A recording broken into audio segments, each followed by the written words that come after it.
Hello everyone, good morning. কেমন আছো তোমরা সবাই? আশা করছি তোমরা সবাই খুব ভালো আছো। যে যেখানে আছো ঈশ্বরের কৃপায় আমরাও ভালো আছি। তো আমার এসবি ক্রিয়েশন ব্লগে তোমাদের সবাইকে জানাই ওয়েলকাম। আই হোপ আজকের ব্লগটাও তোমাদের ভালো লাগবে। তো সকাল সকাল টিফিন টাফিন করা সমস্ত কিছু কমপ্লিট। এবারে রান্নার তোড়জোড়ে লেগে পড়লাম। তো এদিকে দেখো ডিমগুলো সেদ্ধ বসিয়ে দিচ্ছি এক কুকারে হলে না ঠিকঠাকভাবে একদম সেদ্ধ হয়ে যায়। আর এদিকে পাশে দেখো এই যে ওই সাইডে ভাত বসিয়ে দিলাম। ভাত আমার কিন্তু হয়েও গেছে। তো এদিকে ডিমটা মানে 4টা তো দিয়ে দিলাম, কিন্তু এখন ভাবছি যে 4টা ডিম রান্না করব না কি। তো ও বলছে মানে 3টা করে নিলেও হবে। তো আমি কি করলাম, লাস্টে 2টা শুধু করলাম, আর 2টা আবার রেখে দিয়েছি, কারণ 4টা করলে না খাওয়া হবে না। আর আমার ডিমটা বেশি একটা ভালো লাগে না। আমার বর তো আগে খুবই পছন্দ করতো, কিন্তু অমলেট হলে ও পছন্দ করে, আবার ডিমের যে মানে ঝোলটা রান্না করবো না ওটা আবার বেশি একটা পছন্দ করবে না। তো সেই আবার ঝোল দিয়ে তো আর মানে অমলেট করলে তো আর শুধু ভাত খাওয়া হবে না, ঝোল লাগবেই একটুখানি। তো তার জন্য ভাবছি কি যে ডিমটা সেদ্ধ করে ঝুলি করে নেব। সবসময় দেখবে অমলেট দিয়ে হয় না, আর একদম শুধু অমলেট দিয়ে তো আর খাওয়া হবে না। আর এদিকে লাউয়ের খোসাটা একদম আলুর সাথে একদম ঝিরি করে কেটে নিয়েছি। এবার একদিকে বাপে বসিয়ে দিলাম লাউয়ের খোসা। আজকে ভাজি করবো আলু দিয়ে। তোমরা জানি না কে কে খেয়েছো লাউয়ের খোসাটা, অনেকে তো ফেলে দেই, না ফেলে না এইভাবে একদিন রান্না করে খেয়ে দেখো, খুবই টেস্ট লাগে কিন্তু।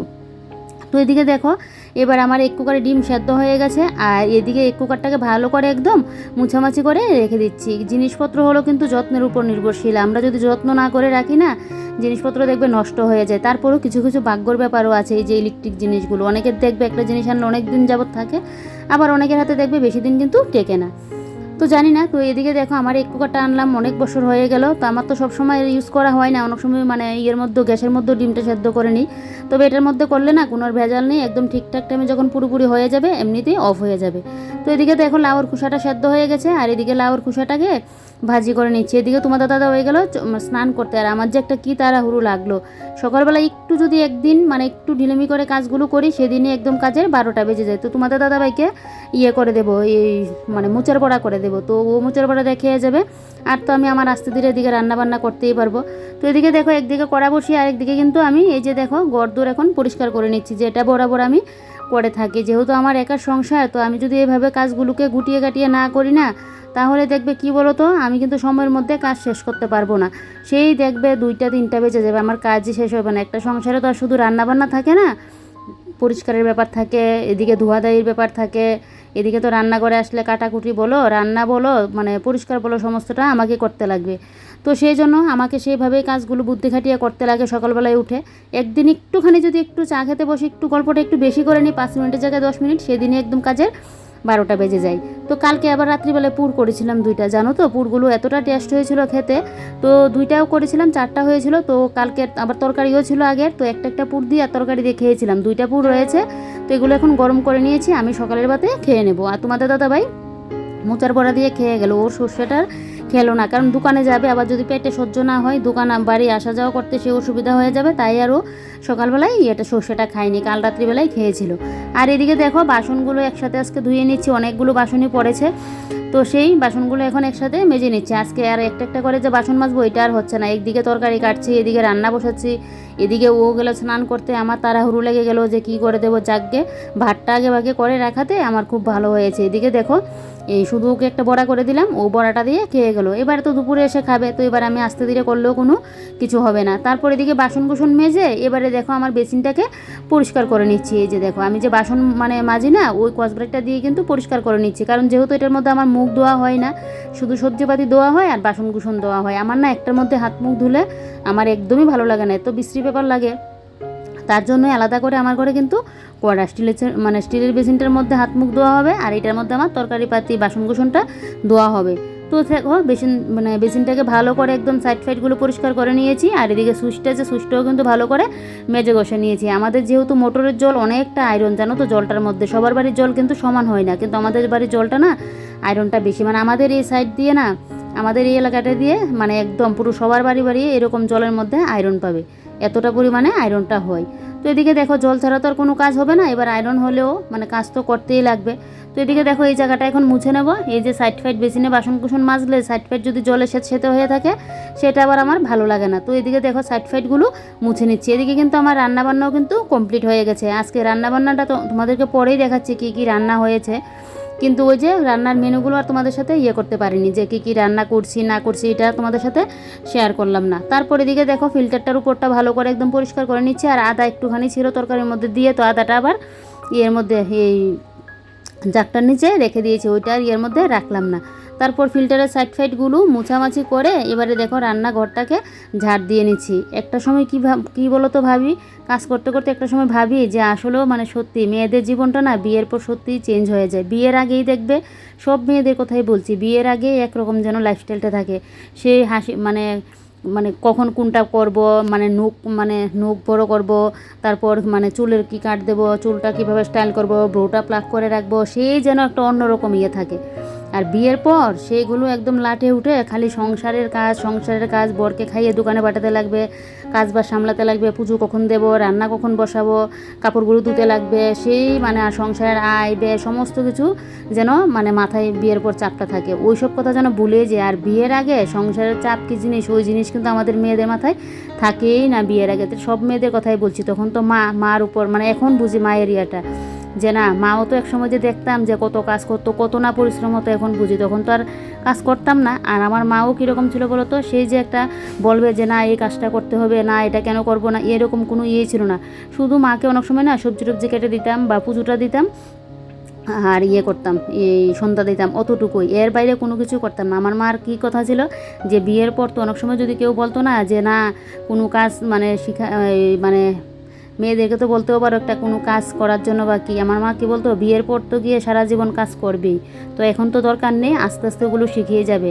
এখন বাড়িতে যদি আরাম আল্লাসে না থাকে, বিয়ের পর থেকে তো সেই কাজ করেই যাবে, সেটা দেখতাম বলতো, কোনো সময় কোনো কাজ না করতে দিত না, এরকমটা দেখতাম। আর এখন বুঝি যে মায়ের কষ্টটা, কাজ করতে গিয়ে না কত কষ্ট হয়। তো এবারে দেখো এদিকে লাউ তরকারি রান্না করেছি, আর এদিকে ডিমের ঝোল করেছি, আর এদিকে হলো গিয়ে করেছি লাউর খোসাগুলো ভাজি করেছি দেখলেই তো। তারপর আমি সকালের খাওয়া দাওয়া কমপ্লিট করলাম, খাওয়া দাওয়া কমপ্লিট করে এবারে দেখো এই ঘরে চলে আসলাম। এখন বিছানাটাকে ওই যে একটা হোমমেড স্প্রে বানাই, ওই স্প্রেটা দিয়ে বিছানার এগুলোকে মানে খাটের যে মাথার চূড়াটা, এই চূড়াটাকে ভালো করে স্প্রেটা দিয়ে এভাবে একটা শুকনা কাপড় দিয়ে মুছে নিচ্ছি। এটা একদম কালারটা যেন কীরকম হয়ে আছে, মানে ধুলোবালি পরে ফাঁকগুলোর মধ্যে ধুলোগুলি পড়লে মানে এই যে ডিজাইনগুলো আছে, ডিজাইনের এই খাফের মধ্যে যদি একটু ধুলোবালি পড়ে, এটা তো এমনি কাপড় দিয়ে উঠবে না, তো তাই একটু স্প্রেটা দিয়ে না এভাবে একটু মুছে পরিষ্কার করছি। তো এদিকে দেখো কালকে তো গ্লাসগুলো পরিষ্কার করেছিলাম, আর আজকে এগুলো করছি। প্রত্যেক দিন কিছুটা করে যদি করি না, তাহলে দেখবে সব সময় কিন্তু ঘরদোর পরিষ্কার পরিপাটি থাকে। আর কি জানো তো বন্ধুরা, আরেকটা জিনিস হলো কি বলো তো, আমাদের মেয়েদের না নিজের বলে কোনো যেন বাড়ি হয় না। বিয়ের আগে দেখবে একটা সময় সেই বাপের বাড়িটাই নিজের বাড়ি, তারপর যখন বিয়ের পর শ্বশুরবাড়িতে চলে আসি না, তখন দেখবে সেই বাড়িতে, যেই বাড়িতে সারাটা জীবন কাটিয়ে আসলাম, সেই বাড়িতে একদিন আমাদের অতিথি হয়ে কিন্তু যেতে লাগে। সেই দেখবে বলবে মা বাবা যে কতদিন মানে থাকবো, কয়দিন বা কবে আসবো, সেই একটা সেই যে আগের মতো যে নিজের মর্জি মতো এতটা সময় থাকবো বা মানে নিজের মর্জি মতো মানে কি বলবো তোমাদেরকে ঠিকঠাক বুঝাতে পারছি না, যতদিন মন চায় ততদিন গিয়ে যে বাপের বাড়িতে থাকবো, ওটা কিন্তু হয় না। ওটা কেন বলো তো, যে মা বাবা কি বলবে চলে আসার জন্য না, এটা না, নিজের সংসারের কথা চিন্তা করেই কিন্তু চলে আসতে হয় যার যার সংসারে। বিয়ের পর কিন্তু মেয়েদের এরকমটাই হয়, মানে নিজের বাড়িতেই বললাম না অতিথি হয়ে যেতে লাগে, তখন মা বাবা যদি বলে যে আরও 5টা দিন থেকে যেতে, তখন কিন্তু মন চাইলেও বা নিজের মন চাইলেও কিন্তু তখন থাকতে পারে। এই যে নিজের সংসারের কথা চিন্তা করে যে আমি যদি চলে যাই বরটা কীভাবে খাবে বা কে রান্না করে দেবে, মানে সেই যার এটা প্রত্যেকটা মেয়ের ক্ষেত্রেই হয়। আজকে আমার হচ্ছে, কোনো সময় আমার মারও এরকম হয়েছিল, বা আমার মানে সবারই কিন্তু মানে এরকমটা হয় দেখবে বিয়ের পরে। মন চাইলেও যে বাপের বাড়িতে গিয়ে অনেক দিন বেড়াবো বা এটা ওইটা করবো, ওইটা কিন্তু আর হয় না দেখবে বিয়ের পর। সেই যার যার সংসারের কথা ভেবে সেই চলে আসতে লাগে। আর বললামই বিয়ের পর নিজের বাড়িটাও যেন অন্যরকম হয়ে যায়, সেই অতিথি হিসেবে বাড়িতে যেতে লাগে। ঠিক আছে, বাপের বাড়ি সবসময় সারা জীবন আমারই থাকবে বাপের বাড়ি, মানে বাপের বাড়ির মতো আলাদা কোনো মানে যতই শ্বশুর বাড়িতে আসি না কেন, তারপরে দেখবে বাপের বাড়ির উপর যেন আলাদা একটা টান থাকে।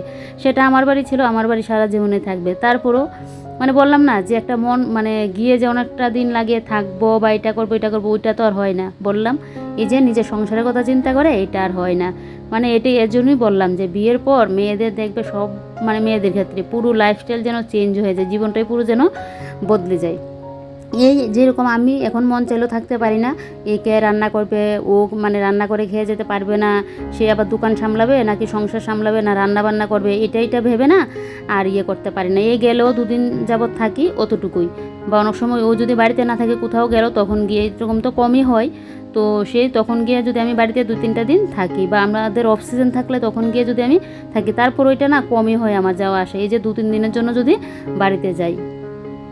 একটা সময় আমি বাড়ি ছাড়া থাকতেই পারতাম না বিয়ের আগে, জানো তো, কোথাও ঘুরতে যেতে আমার ভালো লাগতো না, কোথাও আমি খুব কমই আমি বেড়াতে গিয়েছি, আমার একদমই ভালো লাগতো না। আর বাড়ি থেকে বাড়ি ছেড়ে যাওয়ার কথা শুনলে যেন আমার কান্না চলে আসতো, আমি থাকতেই পারতাম না। এমনকি আমার বোনের বিয়ে হওয়ার পর বোনের বাড়িতেও থেকেছি তখন, কিন্তু ওই যে বেশি দিন থাকতে পারতাম না, মাও বলতো চলে আসার জন্য, মার একা একা ভালো লাগতো না আর আমারও যেন ভালো লাগতো না, এরকমটা হতো। আর এখন বলে নিজের বাড়ি ছেড়ে না কত বছরের পর বছর থাকছি, এই তো বাড়িতে যাচ্ছি 2-3 দিনের জন্য।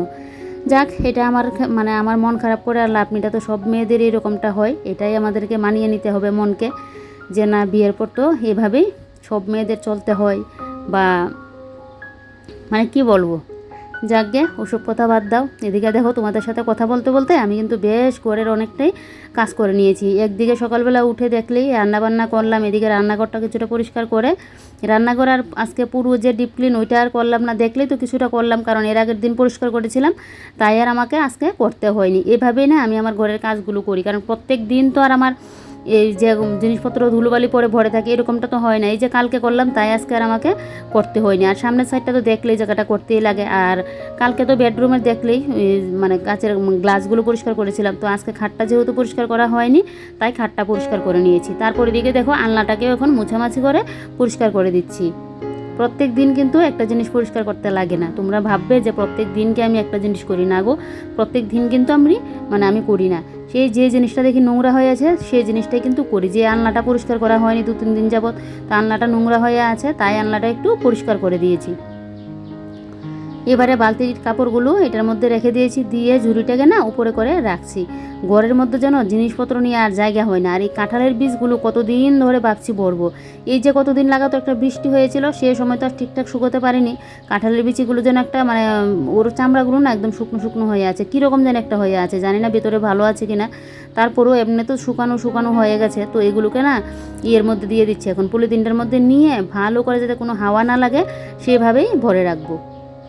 আমার তো কাঁঠালের বিচির তরকারি খেতে এতটা ভালো লাগে, কাঁঠালের বিচি দিয়ে ঝিঙ্গে দিয়ে বলো, কাঁঠালের বিচির বাটা বলো, অনেকটাই দেখবে টেস্ট লাগে। তো যাক, সমস্ত কাঁঠালের বীজগুলোই কিন্তু আমি পলিথিনটার মধ্যে নিয়ে নিচ্ছি, তারপর কুলুটাকে জায়গা মতো আবার রেখে দেব। এই যে দেখো, পলিথিনটার মধ্যে নিয়ে বেঁধে জায়গা মতো রেখে কুলুটাকে একদম জায়গা মতো তুলে রেখে, তারপর রান্নাঘরে যে সকালবেলায় যে বাসনকুসন ধুয়েছিলাম এই বাসনকুসনগুলো এখন গুছিয়ে রাখছি, কারণ এখন যদি গুছিয়ে না রাখি না, সেই স্নান করে এসে আমাকে আবার এগুলো গুছাতেই লাগবে, কারণ আবার দুপুরে থালা বাসন পড়বে, তো সেই জলের বাসনগুলো যদি এই বাসনগুলোর উপর রাখি তাহলে তো এগুলোও জলে ভিজবে, তো আমি কিভাবে করবো। আর বাসনে একসাথে অনেকগুলো বাসন পড়ে যাবে, জায়গাও হবে না বলের মধ্যে। আর এই বলটা থাকাতে আমার খুব ভালো হয়েছে, অনেকগুলো বাসনকুসন রাখা যায়। আর জল শুদ্ধ বাসন রাখলে স্টিলের এক তো জং পড়বে, আর জলগুলো কিন্তু গড়িয়ে এই যে নিচের আমার তাকটার উপরে কিন্তু পড়বে, যেখানে আমার মশলাদানির কটুকাটিগুলো আছে, তো একটা করতে গিয়ে আরও 2-3টা জিনিস নোংরা হবে, তার চেয়ে ভালো বলের মধ্যে জলটা ঝরে গেলে তারপর গুছিয়ে গাছিয়ে রেখে দিই। এবারে দেখো বলটা জায়গা মতো রেখে এদিকে এবারে এখন ঘরটা ঝাড় দিয়ে নেবো ভালো করে, তারপর তো স্নান টান করতে চলে যাব। প্রত্যেক দিন সকালবেলা ঘুম থেকে উঠেই না যদি ভেবে রাখি যে আজকে কোন কাজটা কখন করব, এই কাজটা এইভাবে করব, তাহলে দেখবে কাজগুলো একদম সময়ের মধ্যে শেষ হয়ে যাবে। আমার তো বেশিরভাগ ক্ষেত্রে 12টার মধ্যে তো আমার কাজ বাস শেষ হবে, এটা আমার হয়েই।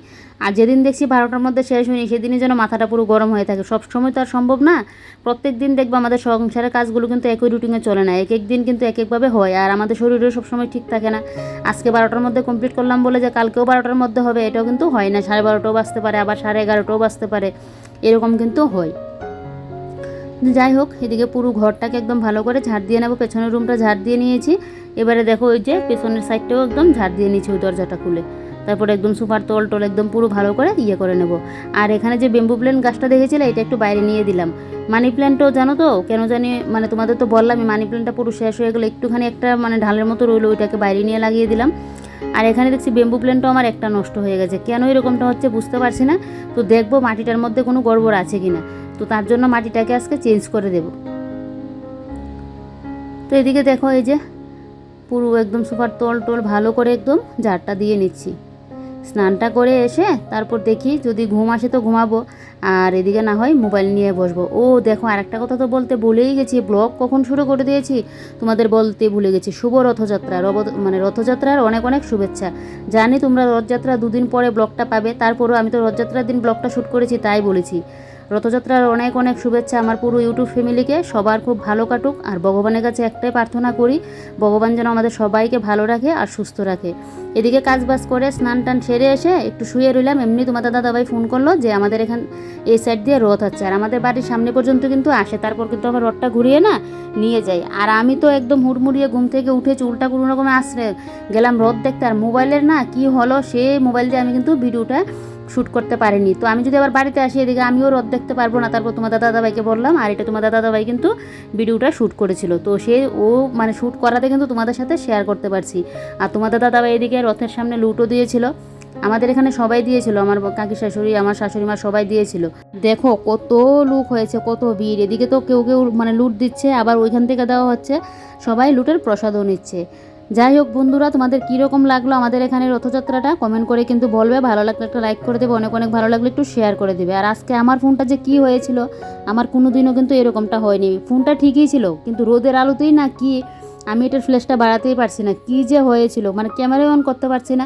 বাড়িতে এসে কিন্তু দেখলাম ঠিকই, যাকে তোমাদের দাদাভাই শ্যুট করাতে তোমাদের সাথে শেয়ার করতে পারলাম। তো চলো আজকের মতো বাই বাই।